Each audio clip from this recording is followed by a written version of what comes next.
मीराबाई नृत्य करती थी, पर मीराबाई का नृत्य कई लोगों को लगता था नाचने वाली आ गई है। कई लोग इस बात से नाराज भी रहते थे, ये नाचती हैं जहां जाए, जहां पहुंच जाए वहीं नाचती, पर जहां जाए वहीं नाचती नहीं थी मीराबाई। ठाकुर जी का रूप देख करके मीराबाई की स्थिति जब अपने आपे से बाहर हो जाती थी, जब अपने वश में उनका तन नहीं रहता था, तो नृत्य होता था उनसे। एक बार मीराबाई नृत्य कर रही थी, सब लोग दूर दूर हो गए थोड़े। कुछ लोगों को तो प्रेम समझ में आता था मीराबाई का, पर कुछ लोगों को नहीं आता था, दूर दूर हो गए।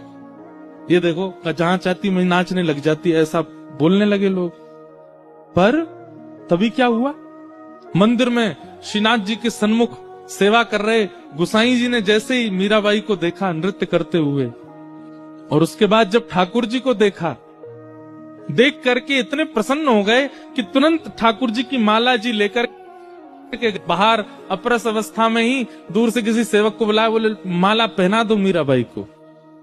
ठाकुर जी की गले की माला उतार के पहना दी मीराबाई को। अब ये दृश्य देख करके वहां खड़े लोग सब सोचने लगे, इतने बड़े बड़े महर्षि आते हैं, इतने बड़े बड़े जापक आते हैं, इतने बड़े बड़े भक्त आते हैं, उनको तो माला पहनाते नहीं।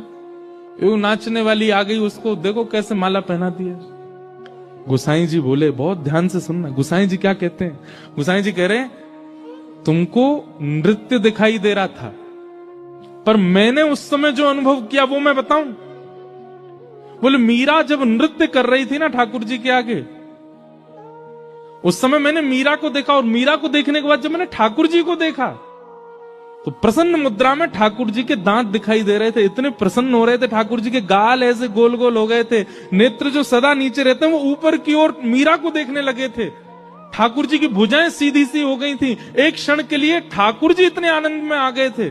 इसका मतलब है कि मीरा नृत्य नहीं करती है, मीरा नाचती नहीं है, मीरा को ठाकुर नचाता है। वो अपनी तन की स्थिति से जब परे हो जाती है तब नृत्य प्रकट होता है। और भैया दुनिया का नृत्य तो जनों को प्रसन्न करता होगा, पर जिसका नृत्य ठाकुर को प्रसन्न करे उसको तो ठाकुर जी की माला क्या ठाकुर जी को ही प्रदान कर देना चाहिए।